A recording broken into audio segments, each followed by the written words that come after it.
Gracias y paz, amados hermanos y amigos. Les habla su anfitrión Ángel Colón. Bienvenidos a otro programa más de doctrinas bíblicas de la vida cristiana o doctrinas básicas de la vida cristiana que estamos exponiendo a través del ministerio Didasco o Didasco Ministries, que lo que significa es enseñanza.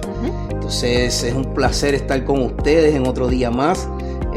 Conmigo, como siempre, mi amada esposa Sorismar Reyes. Es un placer estar con ustedes nuevamente. Gracias por su apoyo, gracias por suscribirse, gracias por los comentarios, son muy bien recibidos. Gracias por compartir. Por favor, comparta esto para que llegue a todas partes. Queremos no ser vistos nosotros, queremos que el evangelio sea visto en todo el mundo. Sí, estas enseñanzas prácticas lo que nos ayuda es entender mejor la Biblia. Definitivo. Entender el por qué estos libros son importantes y viéndolo desde la perspectiva de que sucedieron unos eventos específicos para que tuviéramos hoy los 66 libros que componen la Biblia. Exactamente. Entonces, ya hemos estado hablando de diferentes temas, ¿verdad? Hablamos un poco sobre teología sistemática, hablamos un poco de lo que era el término teología y teología sistemática, hablamos sobre doctrina y lo que era el término doctrina bíblica, y cómo es doctrina bíblica y las distintas, ¿verdad?, facetas que involucran esa enseñanza. Dijimos que el primero y más primordial de todos para poder conocer el resto es la doctrina de la Biblia o de la Escritura. El primer tema que tocamos relacionado a eso fue la palabra de Dios. Los diferentes términos que ella tiene, ¿verdad? Que es un decreto de Dios, la palabra hablada de Dios directamente, como con Moisés en la zarza, ¿verdad? Que fue directo. Sí. También hablamos de los profetas. Hablamos de cómo Dios levanta profetas y a través de esos profetas Él nos trajo palabra a nosotros. Correcto. Hablamos un poco de Juan el Bautista, de Jesucristo, que fue profeta en el tiempo que estuvo con nosotros, ¿verdad? Él habló de Él mismo y de lo que el Padre había enviado a hacer. Y entonces esos fueron los términos que utilizamos para describir lo que significa palabra de Dios. Una hermana nos comentó que es un tema complejo. Hermana, lo sabemos. Aún para nosotros es un tema muy complejo. Hemos tratado de resumirlo.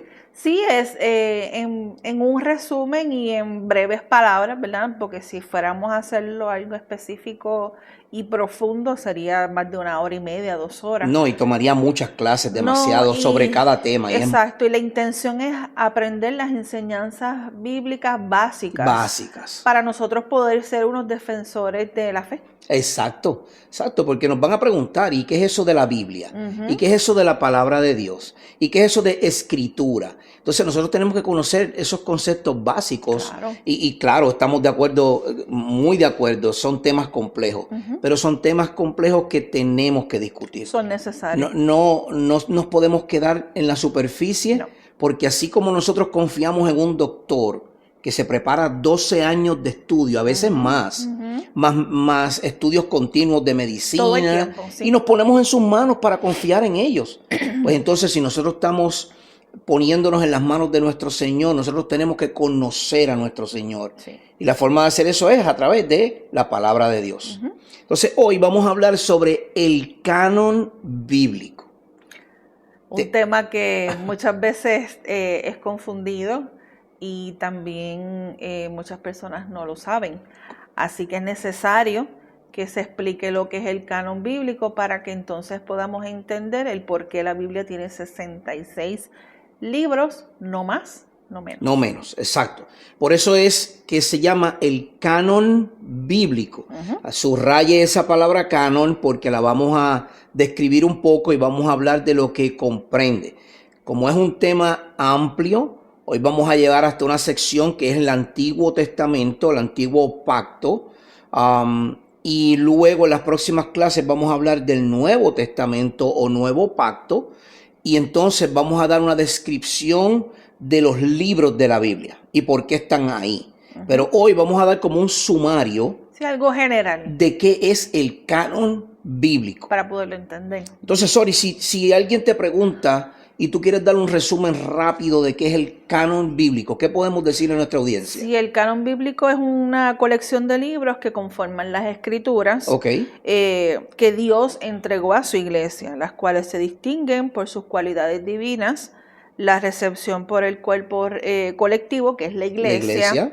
Y su conexión apostólica, sea porque fueron escritas por ellos o por su asociación a ellos. Exacto, o sea, un apóstol o alguien que caminó con ese apóstol. Exacto. Ok, entonces, brevemente, el canon bíblico no es otra cosa que colección de libros que componen las escrituras que Dios entregó. Sí, a su pueblo. Ok, entonces, estos libros que Dios entregó a su pueblo fueron agrupados en secciones, en dos grandes secciones, claro. ¿Verdad que sí? Y desde muy temprano en la iglesia se reconocieron estas dos grandes secciones. ¿Cuál fue esta primera sección? La primera sección es el Antiguo Testamento. El Antiguo Testamento. Entonces, este periodo donde la iglesia reconoce que terminó de escribirse el Antiguo Testamento, fue aproximadamente en el tiempo de Jesucristo. Exacto. En el tiempo de su nacimiento. Sí. Ok, entonces quiere decir que el Nuevo Testamento viene a ser luego de Jesucristo, ¿no? Sí, el Nuevo Testamento, a pesar de que no fue hasta el IV siglo donde fue oficialmente confirmado, existen unas buenas razones para tener una confianza histórica en el proceso de su formación. Exacto, entonces obviamente si Jesús está todavía en el antiguo pacto, el nuevo pacto no está. No, porque el nuevo pacto es en él. Una vez que él muere, resucita y asciende al cielo, a la diestra de nuestro Padre Dios, pues entonces ahí es que comienza ese pacto. Ok, perfecto. Entonces hay unas características, esa palabra es bien difícil, características que pueden apuntar a qué define si es o no es del canon bíblico estos libros. Sí. Una de ellas es sus cualidades divinas. Correcto, que son inspiradas por el Espíritu Santo. Totalmente inspiradas por el Espíritu Santo. Sí. Es que cada libro que está dentro del canon apunta a Dios. Correcto. Y su divinidad. Sí, y Dios es el que se manifiesta a través de esas palabras, explicando, ¿verdad?, el propósito que tiene Dios con la humanidad. O sea, una revelación de Él. Una revelación divina. Divina, de Él a través de estos libros, ¿verdad que sí? Ok, entonces otra segunda gran cualidad es que las iglesias los reconocieron. Y no estamos hablando de la iglesia bautista bíblica, la iglesia bautista presbiteriana, luterana, episcopal, no estamos hablando de los adventistas, testigos de Jehová, mormones y bla, bla, todos los que hay. No, es la iglesia primitiva. La iglesia primitiva. Y ahí habían apóstoles. Claro. Y ahí habían discípulos de los apóstoles. Sí. Y esa fue la iglesia que reconoció estos libros como autoridad divina. Claro, ahí se encontraban también testigos oculares y discípulos de esos testigos oculares. Exactamente. Entonces, recuerdan que hemos hablado de este nombre y le pedimos que no se lo pongan a sus hijos, por favor. Flavio Josefo. Flavio Josefo fue un testigo ocular de estos discípulos. De hecho, Flavio Josefo se cree que en algún momento tuvo contacto con Juan, el discípulo amado, y este fue el último de los apóstoles en morir. Correcto. Ok, entonces la tercera gran característica, mira, me salió la palabra, la tercera es la conexión, como ya dijimos, con un apóstol. Es decir que estos libros tenían alguna conexión con alguno de estos apóstoles. Sí, la gran mayoría, ¿verdad? Refiriéndonos al Nuevo Testamento, los apóstoles son el apóstol Pablo, el apóstol Pedro, Juan, que escribió también varias cartas, y el resto pues son testigos oculares o que estuvieron bajo el ministerio del Señor Jesucristo. Como por ejemplo Juan Marcos. Exacto. El Evangelio de Marcos. Marcos no es un apóstol, pero Marcos es familia de Bernabé y son parientes de Pablo. Exacto. De Pedro. Entonces también tenemos a un Lucas. Correcto. Lucas no es apóstol, pero Lucas caminó con Pablo. Sí. De hecho fue el médico o doctor de Pablo. Ok, entonces esos son apóstoles y testigos oculares o presenciales de los apóstoles los que escribieron. Entonces, eso le da esa autoridad, especialmente como tú dijiste, del Nuevo Testamento. Pero ¿y qué del Antiguo Testamento? Sí, en la mayoría de todos estos libros fueron compuestos, ¿verdad?, por apóstoles, como mencionamos anteriormente, pero entonces nos llevamos a preguntar cómo estos libros del Antiguo Testamento fueron recopilados para hacer un solo volumen. Exacto. ¿Cómo estos libros llegaron a ser un solo volumen? Porque ahora mismo estamos hablando de los apóstoles y eso es Nuevo Testamento. Y entonces, ¿cómo vemos los del Antiguo Testamento? Nos hacemos preguntas como ¿cuándo sucedió? ¿Cuándo fue que se recopiló? ¿Quién tomó la decisión crítica de incluir estos libros en el canon?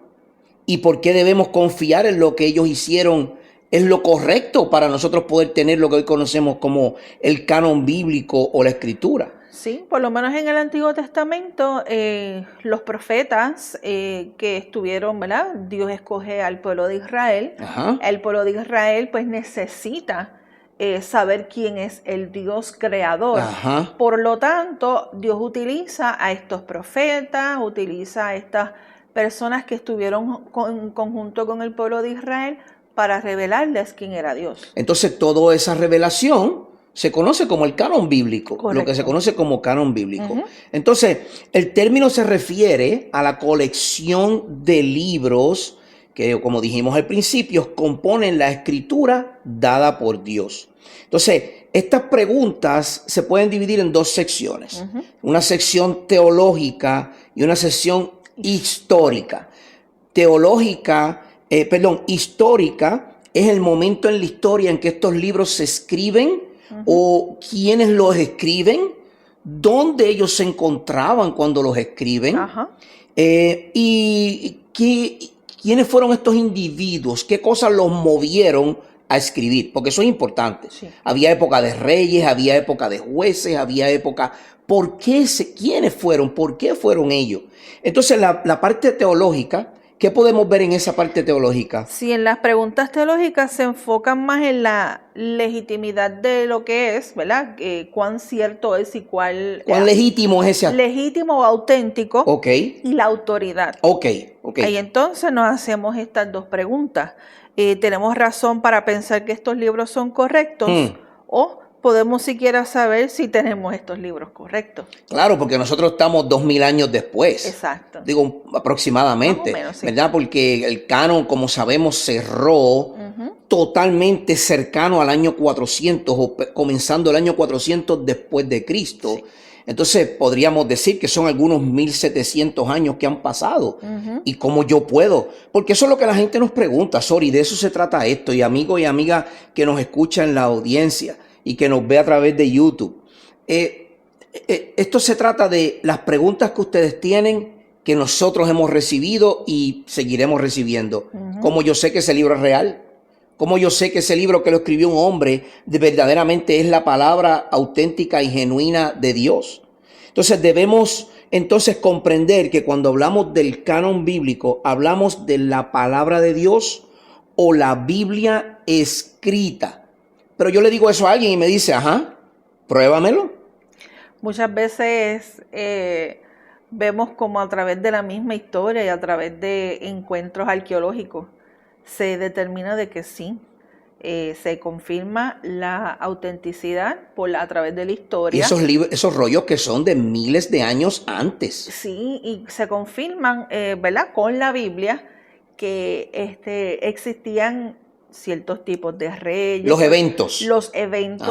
La localización del pueblo judío a través de la historia. ¿Dónde se encontraba en ese momento histórico? Y se ha confirmado con fechas específicas. Y, por ejemplo, en el pueblo egipcio, con las dinastías.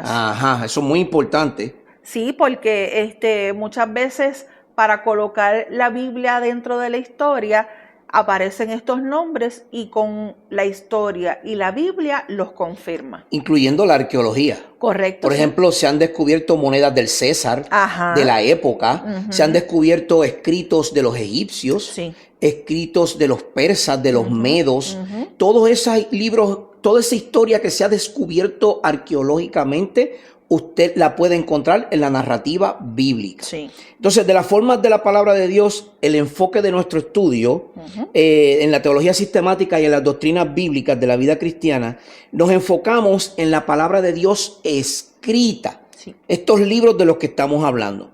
Es la forma de la palabra de Dios que define nuestro estudio. ¿Por qué? Porque, hermano y hermana, aunque sea un Nuevo Testamento, y amigo que nos escucha, aunque sea un Nuevo Testamento pequeñito como este, que es bien famoso, los encontramos en muchos lugares, este azulito, ¿verdad? Esto tiene años conmigo, con nosotros. Sí. Dice Nuevo Testamento y Salmos y Proverbios. Cuando nosotros tenemos libritos como este libro nos da la veracidad y la autenticidad de que viene de parte de Dios. Y de eso se trata el canon bíblico. Nos habla de los eventos, nos habla del verbo, nos habla de lo que hizo Dios en la historia del pueblo de Israel y lo que hizo Jesucristo cuando llegó y luego lo que hicieron los apóstoles después de Jesucristo, ¿verdad? Entonces, las otras formas de la palabra de Dios que discutimos en el episodio anterior son bien difíciles de poder nosotros palparlas. ¿Por qué? Ya no tenemos los decretos de Dios como los teníamos. Exacto. Aunque Dios no ha dejado de hablar, porque Dios habla, claro. Sí. No hay quien lo va a detener. Nadie. Ahora, el que Dios esté viniendo donde personas a hablarle al oído o hablarle de forma presencial, eso cesó hace mucho tiempo. Sí, porque ya está todo escrito en la Biblia. Y por eso es que estamos discutiendo qué es el canon o qué es la palabra de Dios. Entonces, es más provechoso para nosotros estudiar la palabra de Dios como están escritas en la Biblia, y es esa palabra de Dios escrita en la Biblia la que Él mismo nos ordena estudiar. El Salmo 1, versos 1 y 2. Vamos a decir algunas palabras de ese salmo porque no lo vamos a leer completo, no nos da el tiempo. Pero el salmista dice que es dichoso el que medita de día y de noche en la palabra de Dios. Así es. Entonces, Josué 1.8, este lo conocemos. ¿Qué dice sobre Josué 1.8? Recita siempre el libro de la ley y medita en él de día y de noche. Cumple con cuidado todo lo que en él está escrito. Lo más que me encanta, así prosperarás y tendrás éxito. Fíjate que hasta el mismo Dios nos dice la manera en cómo podremos prosperar y tener éxito. Y pausa. Esto no se trata. Paréntesis. Esto no se trata de la prosperidad, siembra para que coseche. Ni dinero tampoco. Ni de dinero tampoco. La forma de prosperar en el Señor es en crecimiento. Gloria a Dios, qué bueno. En el camino de su palabra. Exacto. Y en el camino del Señor, porque tenemos esa comunión y esa conexión directa con el Padre. Prosperamos en fe, porque crecemos en fe. Claro. Prosperamos espiritualmente porque crecemos espiritualmente. Prosperamos en santidad porque nos vamos pareciendo más a la imagen de nuestro Señor. Claro. Prosperamos en piedad porque aprendemos a perdonar y a ser perdonados.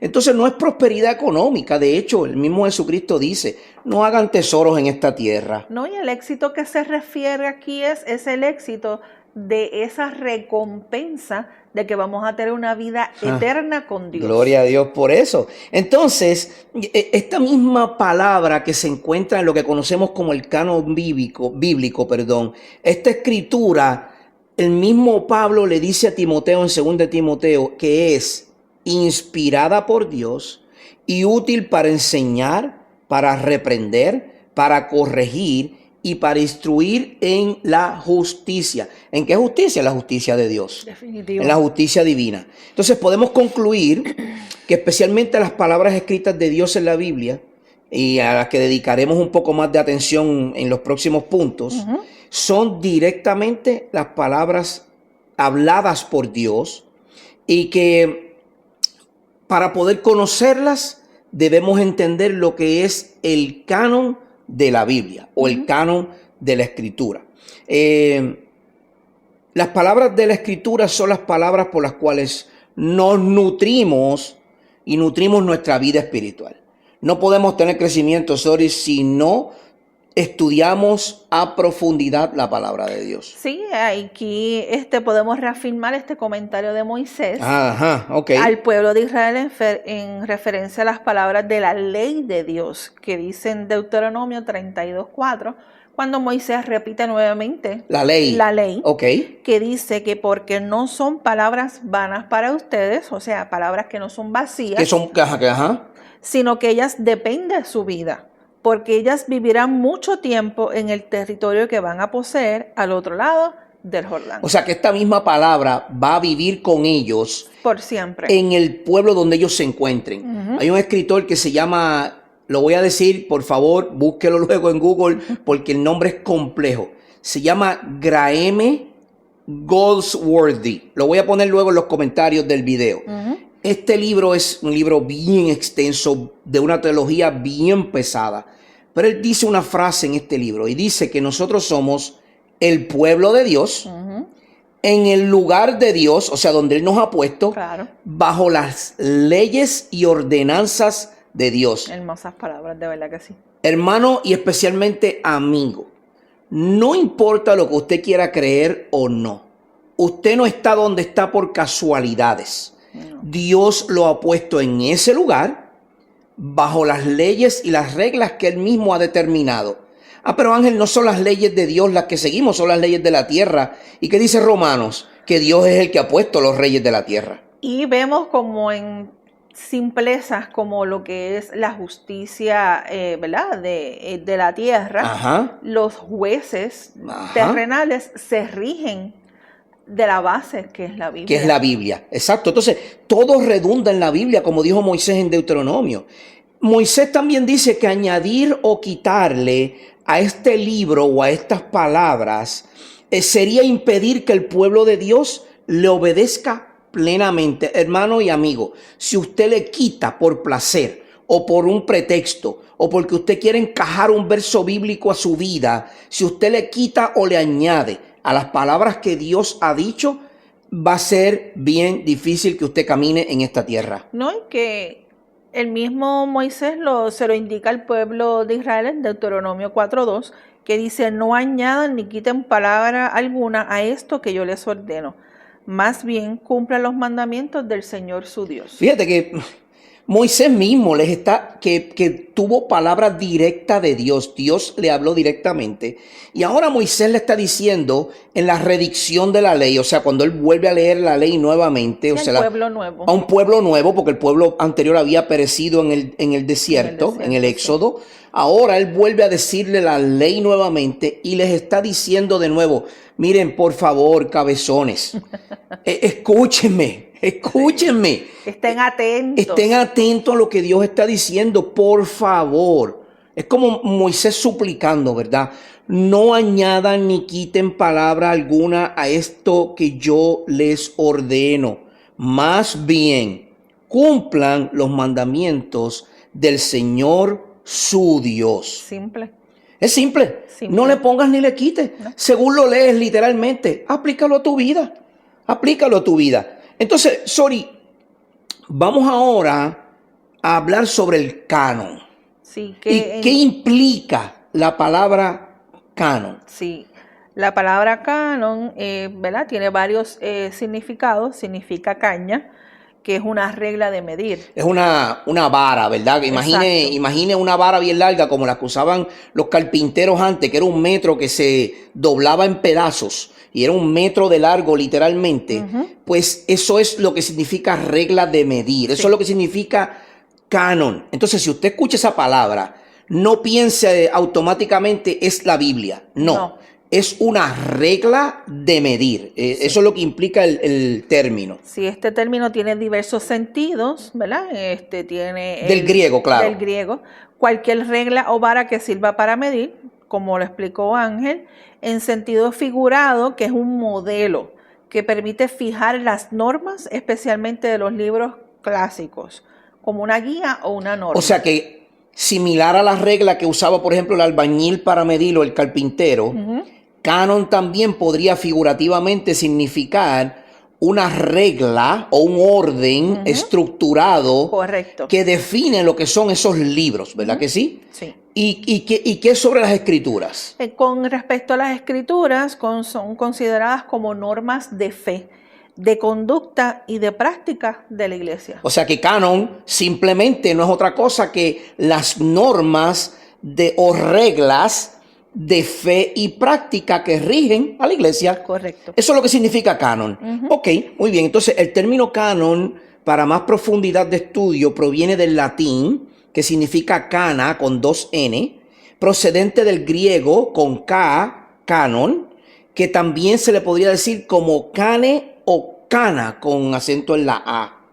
En el hebreo, kanej, en sentido literal, significa de nuevo lo mismo, caña de medir, vara para medir, o en un sentido propio, una regla o norma establecida. Sí, ahí entonces vamos a mencionar que la caña de medir aparece 71 veces en el Antiguo Testamento y 4 en el Nuevo Testamento. Ok, o sea, párate.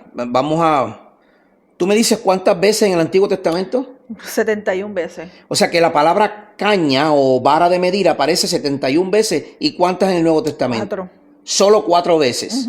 Pero no le quita importancia o validez o significado. No, porque al contrario, cuando en el Nuevo Testamento se hace hincapié de esta palabra, del canon o regla, que es cuando más se menciona, es específicamente dado a las escrituras en el Antiguo Testamento. Exactamente. Entonces, el apóstol Pablo utiliza esta palabra en Gálatas 6:16. Vamos a leer solo 2 de los 4 versos donde esta palabra aparece. Sí. Y en Gálatas 6:16 dice: y a los que anden conforme a esta regla, paz y misericordia sea sobre ellos y sobre el Israel de Dios. Fíjate que el apóstol Pablo le está escribiendo a la iglesia de Galacia y en el último capítulo está hablando sobre la regla o sobre las reglas por las cuales ellos deberían vivir. Pero no solo eso, a la iglesia de Filipos él escribe. ¿Y qué dice en 3:16, Sori? Sí, Filipenses 3:16 dice: sin embargo, continuemos viviendo según la misma norma que hemos alcanzado. Fíjate, la palabra regla él la utiliza a Galacia y ahora utiliza la palabra norma a la iglesia de Filipos, pero sigue siendo el mismo término. Sí. Es del griego canon. Exacto. Y lo que significa es una medida establecida de cómo la iglesia de Filipos y cómo la iglesia de Galacia deberían vivir. Entonces, un libro que tiene derecho a estar incluido en la Biblia se le podría llamar un libro canónico, porque es un libro que tiene reglas para nosotros vivir, ¿verdad? Exacto. Entonces, uno que no posee el derecho de estar en la Biblia significa no canónico. No canónico. Entonces, el derecho a que ese libro esté en la Biblia o la canonicidad de ese libro significa que tiene unas normas para nosotros y que son inspirados por Dios y recibidos de parte de Dios para nosotros poder vivir conforme a ellos. Sí. Un pueblo sin reglas, Sori, no puede vivir. No, siempre tienen que existir unas leyes que se rijan para entonces poder dirigir al pueblo, porque no podemos estar en desorden. Exacto, entonces por eso la Constitución es un canon, porque son unas reglas que el pueblo escogió en votación para poder vivir bajo ellas. Por ejemplo, la Constitución dice en la segunda enmienda, que es algo muy discutido hoy día, que nosotros tenemos derecho a portar armas. ¿Con cuál propósito? Con el de defendernos si el gobierno quisiera por algún momento doblegar al pueblo. Ese es el propósito principal. Nada más. En el tiempo anterior, cuando se firmó la Constitución, no recuerdo la fecha exacta, pero en ese tiempo el pueblo estaba doblegado por el gobierno. Y ahora el pueblo quería ser gobernado, pero no doblegado. No, porque entonces al pueblo establecer unas normas, ahí entonces hay un acuerdo entre el gobierno y el pueblo. Exactamente. Por ejemplo, ahí viene de nuevo la palabra absolutismo y relativismo. Exacto. Ok, un país o una persona relativista pues no ve el adulterio como algo malo, lo ve como normal. Sí, porque es algo relativo. Es relativo para él. Para él. Ok, pero si yo voy y le trato de tomar su esposa, ahí ese hombre no va a ser relativista. No. Ahí va a ser absolutista. Y entonces ese hombre va a decir, no, tú no me puedes tomar mi esposa porque eso es adulterio. Inmediatamente tiene una regla. Sí. Eso es un canon. Exacto. Eso es una regla por la cual ese hombre vive. Eso es una regla por la cual el pueblo vive. Y la Biblia es un canon o una regla por la cual el pueblo de Dios vive. Sin esa regla, el pueblo de Dios no puede vivir. Y eso es lo que Dios hace.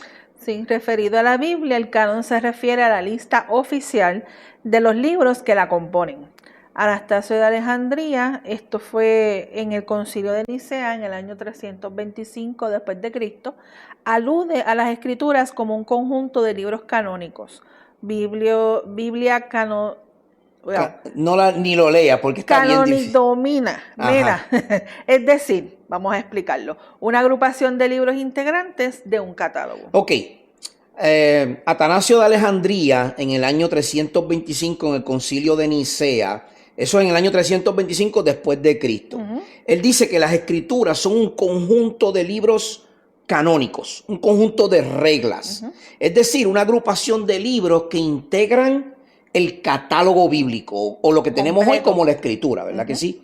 Entonces, el vocablo o estas palabras de libros canónicos fueron adquiriendo un significado específico para el pueblo judío y para la iglesia, que se le añadió esta colección de libros que fueron normas para el pueblo. Entonces, en el sínodo de Cartago, en el año 397, se considera las escrituras canónicas como la instancia última para la regulación de toda cuestión de materia de fe y práctica para el pueblo. Sí, no se crean que esto fue de un día para otro.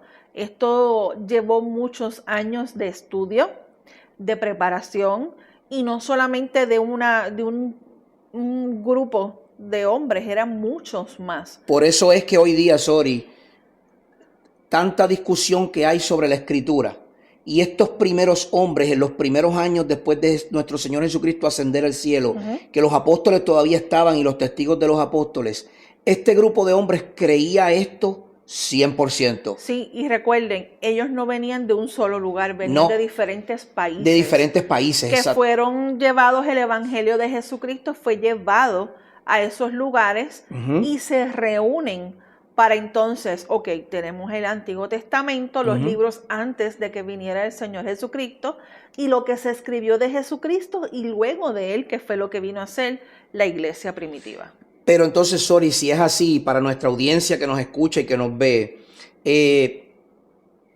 son hombres. Claro. Y cualquiera que me haga la pregunta a mí me va a decir, pero Ángel, sigue siendo un libro escrito por hombres.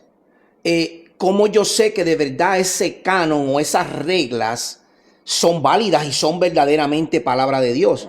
Bueno, para su tranquilidad, primero le voy a decir algo. Usted tiene que estudiarlo un poquito más profundo porque sepa que lo que estamos dando es un sumario. Parece complejo, pero si usted entra profundamente a estudiar esto, su mente va a ser abierta totalmente a lo que estos hombres vivieron para poder llevar a lo que hoy día tenemos como la Biblia. Usted se sienta en su iglesia o en su casa y abre su tableta, su celular o su Biblia escrita como la tenemos nosotros también. Y usted va a decir, wow, tengo la palabra de Dios. Pero hermano, hermana y amigo, esto tomó muchos años, como dice mi esposa. Muchos años. Sacrificio, sangre. Sangre, muerte. Siempre que hablo sobre esto me viene a la mente William Tyndale. La famosa Biblia de Tyndale o de William Tyndale. Él fue muerto en la hoguera.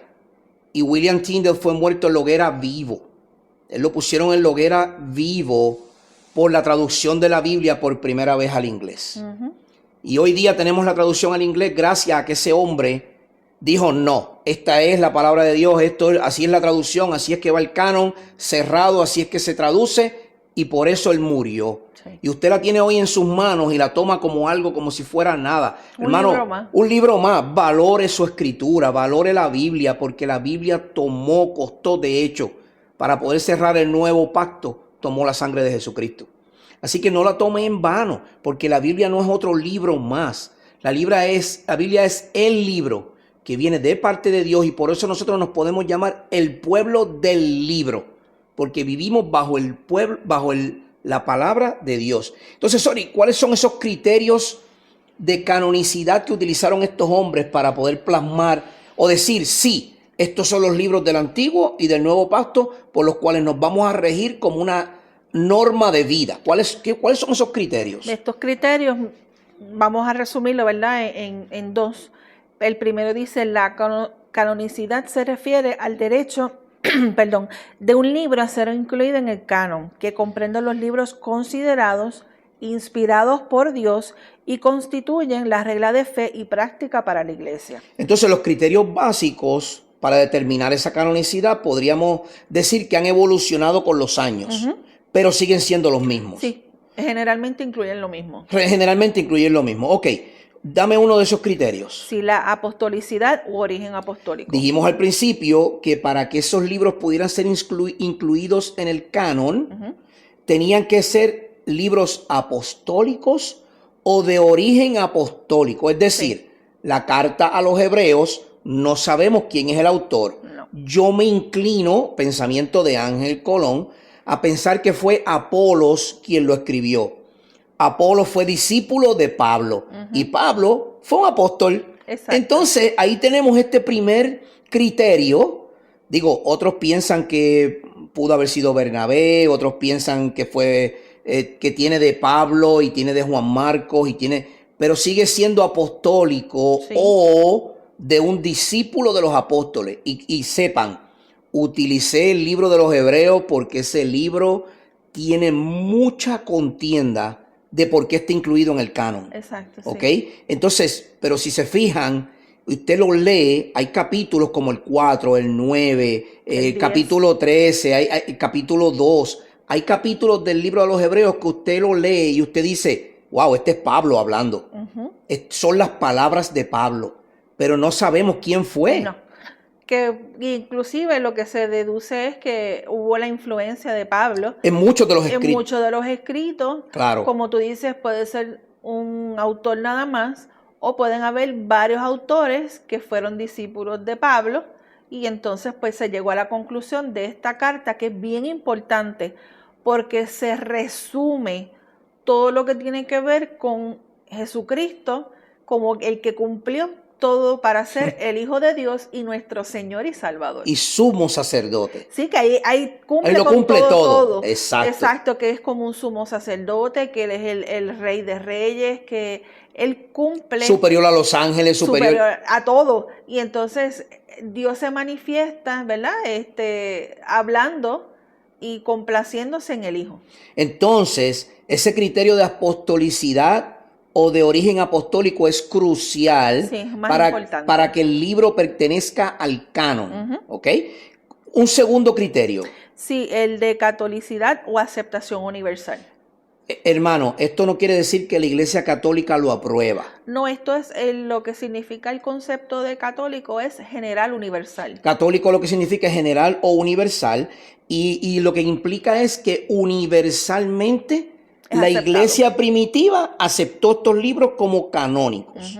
¿Cuál es otro criterio? Sí, la ortodoxia o la conformidad con la doctrina ya establecida. Es decir, que lo que ya enseñaban los apóstoles es lo que enseñó Jesucristo y es lo mismo que Dios dijo a través de los profetas, y esa ortodoxia, esa enseñanza primitiva sigue plasmada en estos libros y por eso es que son canónicos. Sí, son canónicos porque ya esas doctrinas venían de mucho antes y se confirman que al establecerse como que son normas por parte de Dios, ya vienen siendo parte de uno de los requisitos. Por ejemplo, podemos tomar el libro a los romanos, que Pablo le escribe como apóstol a los romanos, inspirado por Dios, y en el libro a los romanos se cita el Antiguo Testamento constantemente. Casi todo el tiempo. Es decir, que tenemos las citas de un apóstol del Antiguo Testamento como autoridad,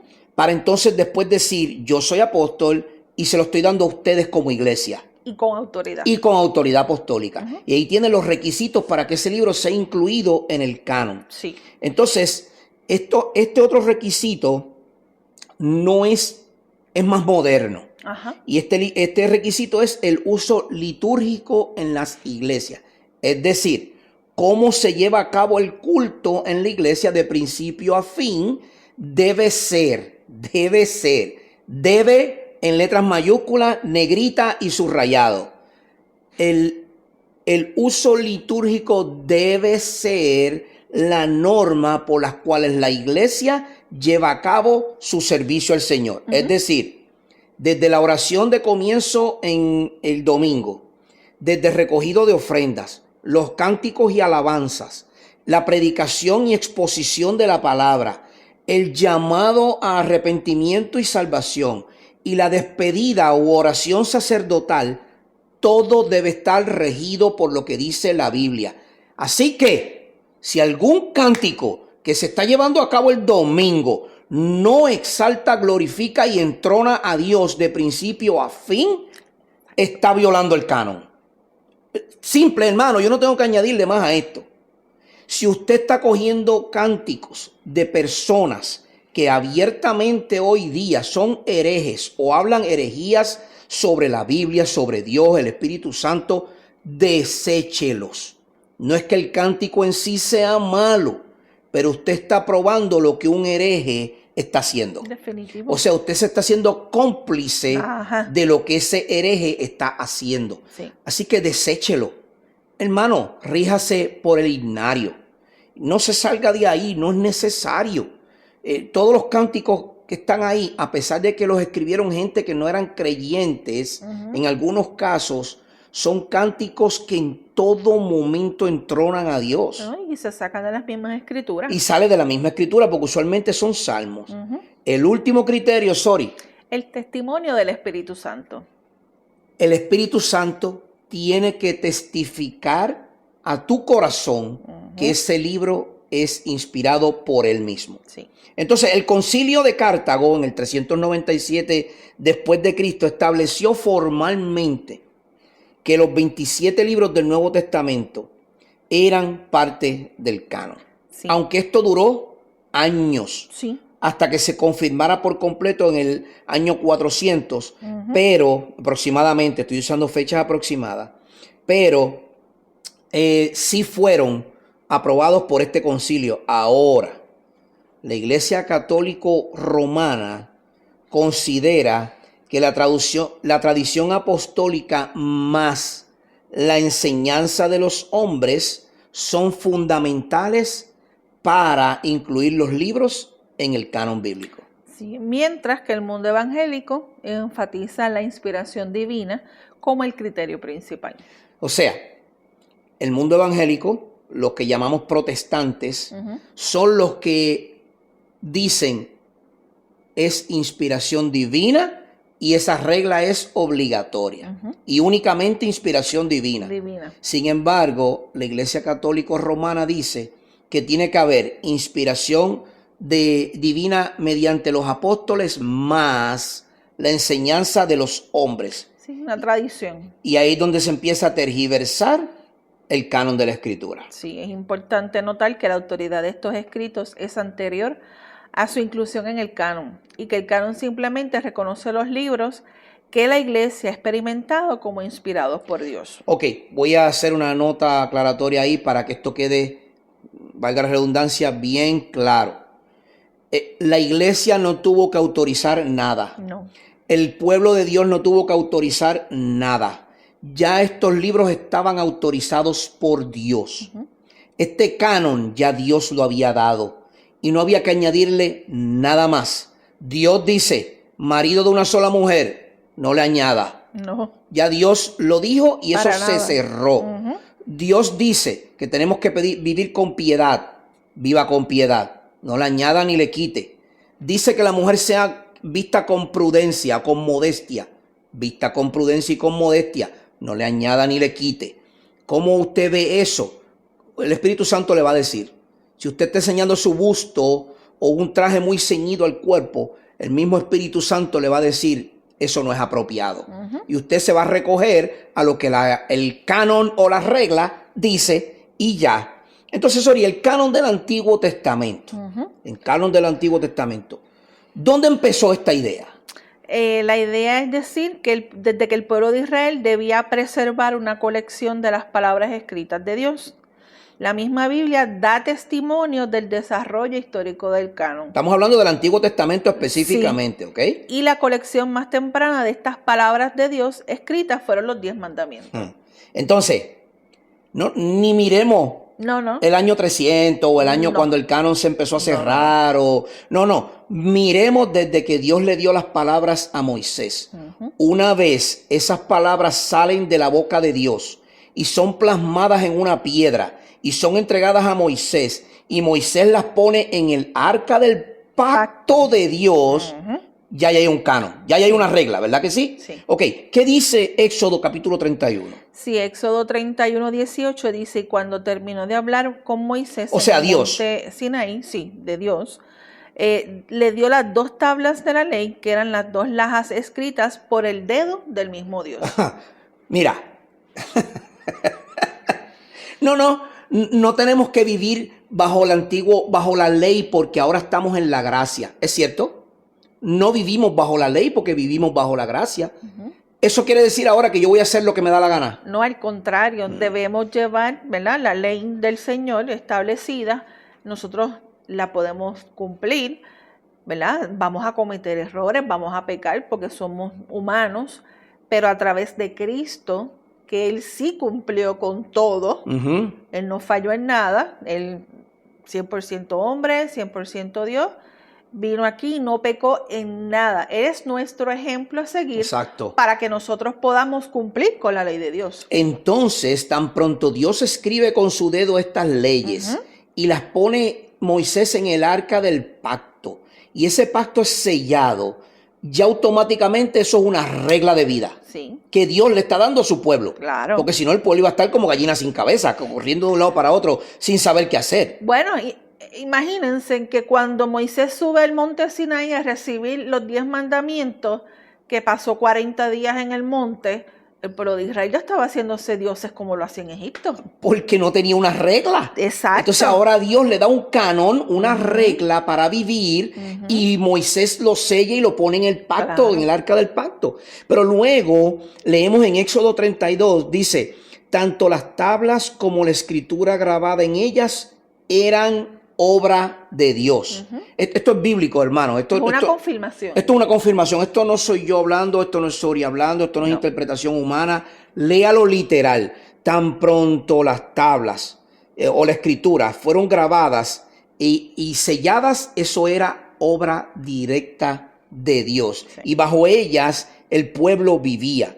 Esta colección de palabras absolutamente autoritativas de Dios creció en tamaño en todo el tiempo de la historia de Israel. Moisés mismo escribió palabras adicionales que se debían depositar junto al arca del pacto. Esas palabras usted las puede encontrar en Deuteronomio 31, versos 24 al 26. Yo les recomiendo que lea todo el capítulo, porque usted va a ver todo lo que Moisés escribió, que fueron palabras adicionales a las que Dios le dio en el monte Sinaí. Entonces, el contenido del canon del Antiguo Testamento continuó creciendo, ¿verdad? Sí, hasta el tiempo del fin del proceso de escribir. Si fechamos a Ageo, más o menos en el año 520. Es el profeta Ageo, ¿verdad? Exacto. Uno de los profetas menores. Zacarías en el año 520 al 518, más o menos antes de Cristo, tal vez con más material añadido después del 480 antes de Cristo. Malaquías alrededor del 435. Tenemos una idea de las fechas aproximadas de los últimos profetas del Antiguo Testamento. O sea, que el canon del Antiguo Testamento comienza con Dios mismo dando unas instrucciones. Esas instrucciones siguen corriendo y añadiéndose durante todo ese tiempo del pueblo judío. Estamos hablando de revelación de Dios durante toda la vida del pueblo judío hasta llegar a Malaquías, el profeta menor último que tenemos en la Escritura. Y cuando terminan esos profetas menores de escribir, se cierra el canon del Antiguo Testamento. Sí, así que aproximadamente más o menos a partir del 435 antes de Cristo no hubo más adiciones al canon del Antiguo Testamento. Ahí Dios no habló más nada. Sí, ahí se le llaman, ¿verdad?, lo que usualmente decimos los 400 años de silencio. Lo que llamamos como los 400 años de silencio. Fueron 400 años aproximados. Hay algunos teólogos, yo, Ángel Colón, en mi caso, pienso que pudieron haber sido hasta 480 años, pero como la Biblia no nos dice eso, especifica, ¿no? Pues entonces son los 400 años de silencio como le conocemos ¿verdad? Teológicamente hablando, durante ese tiempo Dios no dio más profecía. No, porque ya estaba establecido de que vendría un Salvador y que el pueblo de Israel estaba esperando por él. Entonces, hermano y hermana, amigo que me escucha, si este es el canon de la Biblia, la regla que tenemos que vivir, que está plasmada, estamos hablando del Antiguo Testamento. ¿Para qué le seguimos añadiendo profecías al Antiguo Testamento? Eso es lo que lamentablemente... ¿Para qué le seguimos añadiendo si Dios se quedó en silencio por 400 años? ¿Para qué usted sigue hablando? Lo que el humano pues tiende a hacer. ¿Ves cómo tergiversamos la Escritura? Sí. Entonces, la historia posterior, después del pueblo judío, se anotó en otros escritos, tales como los libros a los Macabeos, pero se pensó que esos escritos no ameritaban que se les incluyera las colecciones del canon o el canon bíblico de Dios, porque no cumplían con las reglas básicas de canonicidad. Sí, porque eso es más bien los libros de los Macabeos, era historia de la guerra que obviamente el pueblo judío estaba recibiendo. O sea, si el pueblo judío siempre fue atacado, el pueblo judío por no obedecer lo que Dios estableció, siempre fue atacado. Por lo tanto, en esos 400 años de silencio ocurrieron unos eventos, por lo tanto, pues sí, puede estar en la historia, pero no en el canon bíblico. Son eventos que ocurrieron durante esos 400 años, y ya estamos terminando, vamos a ir cerrando ahora porque tenemos que continuar en una próxima clase, porque es mucho material, y queremos que usted tenga el material completo. Pero yo voy a cerrar con una frase ahora de E.J. Young, pero antes de cerrar con esa frase, el material que Dios habló, lo habló hasta el último profeta menor, que fue Malaquías. Correcto. Cuando Malaquías termina, usted ve que la Biblia que usted tiene, si usted quiere, búsquela. Porque cuando usted llega a Malaquías, después hay una página en blanco. Esa página en blanco simboliza los 400 años de silencio de Dios, y luego comienzan los evangelios, donde entonces se nos revela ese plan redentor en la persona de Cristo Jesús. Así es. Entonces tenemos los profetas, tenemos los escritos, tenemos la sabiduría y todo lo que corresponde al Antiguo Testamento como canon bíblico, y ese canon bíblico cierra con Malaquías. De ahí en adelante Dios terminó con 400 años de silencio. En esos 400 años pasaron muchas cosas, incluyendo la guerra de los Macabeos, aproximadamente para el año 180 antes de Cristo, en la incursión de Roma a Israel y otras guerras más que ocurrieron en esos 400 años. Pero durante ese tiempo Dios no habló. No. Por eso se considera los años de silencio. Ahora, para conocer la historia judía, es bueno que conozcamos estos libros que se escribieron en ese tiempo, pero que no aportan en nada a la norma de la vida de fe y práctica de la iglesia. E.J. Young dice lo siguiente: no hay marcas en estos libros que atestiguen un origen divino. Judith y Tobías, usted debe haber escuchado estos nombres, son deuterocanónicos o apócrifos, eso lo vamos a discutir en la próxima clase. Judith y Tobías contienen errores históricos, cronológicos y geográficos. Estos libros justifican la falsedad y el engaño y hacen que la salvación dependa de obras de mérito. No somos salvos por obras, somos salvos por gracia. Eclesiástico y Sabiduría de Salomón inculcan a una moralidad basada en la convivencia. O sea, como tú te comportes con tu vecino, pues eso te va a ayudar a acercarte a Dios para salvación. Eso es un error teológico. Sabiduría enseña que la creación del mundo con materia preexistente. O sea que Dios no lo creó todo de la nada, sino que había algo creado y de ahí fue que Él creó. Eso es una herejía. Usted lo puede buscar en el libro de Sabiduría, en el capítulo 11, verso 17. El libro de Eclesiástico enseña que dar limosnas hace expiación por el pecado. Eso quiere decir que la expiación de Cristo en la cruz y el derramamiento de su sangre no es suficiente. Que usted tiene que también dar limosnas para poder ser salvo. Eso es otra herejía. Eso usted lo encuentra en el libro de Eclesiástico, capítulo 3, verso 30.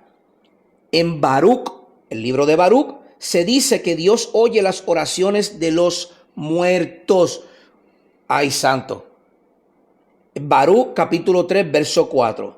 Y en Primera de Macabeos hay errores históricos y geográficos. Usted ve por qué estos libros no pueden ser incluidos en el canon de la Biblia. No, y que por eso mismo se confirmaron con hombres de muchos países de alrededor del pueblo de Israel que esos errores... Libros históricos, hay libros históricos con errores. Y esos libros históricos en ese momento tienen errores. Claro, y enseñan otro modo de salvación que no es la plena justificación por gracia mediante la fe en Cristo Jesús.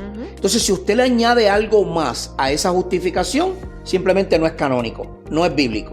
Y de eso vamos a hablar en el próximo episodio, la semana próxima, si así Dios nos permite llegar hasta allá. Y vamos a estar hablando un poco más sobre el canon del Antiguo Testamento. Vamos a hablar sobre el canon del Nuevo Testamento. Y entonces vamos a hablar sobre características por las cuales los libros que están en la Biblia, los 66, son los libros que solamente aplican al canon de nuestra vida de fe y práctica. Así es. Así que no deje de suscribirse, darle a la campanita, ¿no? A la campanita, sí, para recibir las notificaciones, para que cuando salga el nuevo episodio lo pueda ver rapidito. Exacto. No deje de suscribirse, la campanita, dele like, compártalo y esperemos que esto sea de bendición y crecimiento para ustedes, hermanos y hermanas, porque estemos hablando del canon no le quita importancia al crecimiento en santidad, en práctica, en fe, en piedad. Al contrario, le va a ayudar a entender un poco más a profundidad el hermoso y precioso libro que se llama Biblia que usted tiene en sus manos. Así que hasta la próxima. Dios me los bendiga mucho. Gracias y paz para cada uno de ustedes. Les habló su hermano y amigo Ángel Colón y Sorismal Reyes. Dios me los bendiga rica y abundantemente.